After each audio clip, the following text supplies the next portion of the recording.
İngilis dilində tələffüzü asanlaşdırmaq istəyirsiniz? Gəlin bildiyimiz səslərlə bunu bacaraq. Çoxları üçün ingilis tələffüzü çətin gəlir, amma əslində çox sadə bir üsulu var. Deməli, planımız belədir. Cəmi 3 sadə addımla tələffüzü öyrənirik. Başlayaq.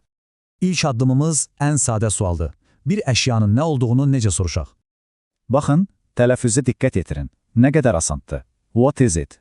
Sualı verməyi öyrəndik. Yaxşı, bəs cavabını necə verək? Gəlin ilk obyektimizə baxaq. Tələffüzünü diqqətlə dinləyin.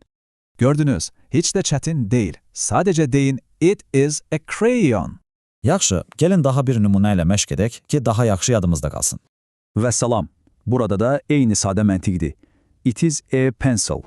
İndi isə öyrəndiklərimizi biraz fərqli məcraya yönəldək. Cümlələri daha şəxsi edək. Artıq it is a yox, this is my deyirik. Yəni, bu mənimdir. Buradakı vacib məqam tələffüzdür. Fikir verin, this is my crayon. İndiki qaydanı başa düşdünüz, gəlin görək özünüz bacaracaqsınızmı? Baxın, tələffüz yeri boşdur. Sizcə necə səslənməlidir? Bir düşünün.